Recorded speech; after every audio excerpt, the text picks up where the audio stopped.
Hello everyone, welcome to another video of drama serial Khumar. हाँ जी जनाब, drama serial खुमार की एक लेटेस्ट एपिसोड यानी कि 25 एपिसोड को लेकर हाजिर हुए हैं आपके सामने। हाँ जी, तो इस एपिसोड में हुआ क्या है ये आपको बताते हैं। इस एपिसोड में हुआ ये है कि जो हमारा फाइज है, जो हॉस्पिटल में बैठा बैठा लेटा लेटा ही हरीम के अबाउट सोच रहा होता है कि हरीम ने मुझे धोखा क्यों दिया। उसके जो मोहब्बत के दावे थे वो सब झूठे निकले।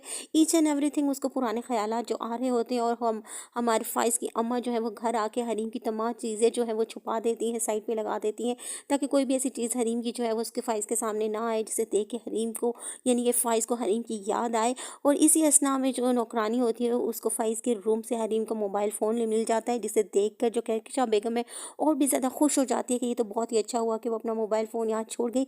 इसमें ना सिर्फ की कॉल्स और टेक्स्ट होंगे जो कि मेरे बहुत ज़्यादा काम आएंगे हरीम को मज़ीद बदनाम करने के लिए। वो इस मोबाइल फ़ोन को लेके बहुत ज़्यादा खुश हो जाती है कि मेरे काम में तो और भी ज़्यादा जो है ना गुड हो गया।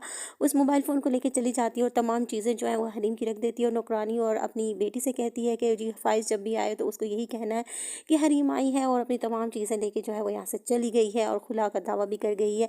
ये सब प्लानिंग जो है वो कर रही होती है। इतने में फाइज जो है हॉस्पिटल से आ जाता है और वो तमाम जो है ना फाइज से मिलती है और सदके का सदका जो है वो उसके ऊपर से वारने लगती है। तो फाइज कहता है कि अम्मा ये जो चीज़ें होती हैं ना ये बहुत ही ज़्यादा राजदारी से की जाती है, ना कि पूरी दुनिया को दिखाया जाता है। छोटी मीठी मीठी सी जो है ना वो इंसल्टिंग सा वो करके चला जाता है। लेकिन खैर ये तो फाइज के बिहेवियर में दिखाया गया है कि उसका मिजाज ही कुछ इस तरह से है। अब दिखाते हैं इधर कि हरीम अपने घर में अपने बाप से कह रही होती है कि मैं जो अपना मोबाइल तक वहाँ पे भूल आई हूँ, बल्कि छोड़ आई हूँ, मैं वहाँ से कुछ लाना नहीं चाहती थी, तो आप मुझे एक मोबाइल ला दीजिए। उसका बात जा रहा होता है। उधर से हमारे नासिर को दिखाया जाता है कि जी वो बहुत ही ज़्यादा छोटे छोटे खा खा के ना जो ज़ख्मी होकर ज़ख्मी शेर की तरह यानी कि ज़ख्मी बिल्ली की तरह अपने बेड के ऊपर लेटा हो रहा होता है और मज़ीद धार रहा होता है कि ना मैं किसी को जीने दूंगा और ना जो है ना वो जो भी वो कहता है कि ना आराम से बैठूंगा और ना किसी को बैठने दूंगा। मेरी ये ज़ख्म ठीक तो हो, मैं ज़ख्म देने वालों को भी जो है ना वो अच्छी तरह देख लूँगा। हालांकि नासिर नहीं ये सोचता कि उसके कोई भी जो है दाल गलने वाली नहीं है, और कहकशा बेगम जो ये बहुत ही ज़्यादा खुश हो रही है कि मेरा ये जाल जो है बहुत अच्छा बिछ गया है, ये भी कुछ अच्छा नहीं चलने वाला और ना ही वो नासिर को चुप कराने वाली है। मुझे ऐसा लगता है कि इस ड्रामे के एंड पे जो जीत जो है वो हरीम की होगी, लेकिन मुझे यहाँ फाइज की समझ नहीं आ रही कि वो कुछ अच्छा नहीं कर रहा। इतने दावे जितने उसने हरीम के साथ किए गए थे, उसको एटलीस्ट उसकी बात तो सुन लेनी चाहिए थी, लेकिन उसने उसकी बात भी नहीं सुनी है। अब हरीम इस चीज़ को लेके घर में बैठ गई है कि ख़ाइस को जो है मेरे घर का रास्ता आता है तो वो मेरे घर ख़ास खुद आएगा, अगर उसे ख़याल होगा कि मुझे एक तरफ जो है हरीम की बात भी सुन लेनी चाहिए। क्योंकि जब भी कभी ऐसा होता है कि दोनों तरफ की बात सुन के इंसान को कोई डिसीजन लेना चाहिए, ना कि तुरंत ही फ़ौरन ही कोई डिसीजन इंसान ले ले।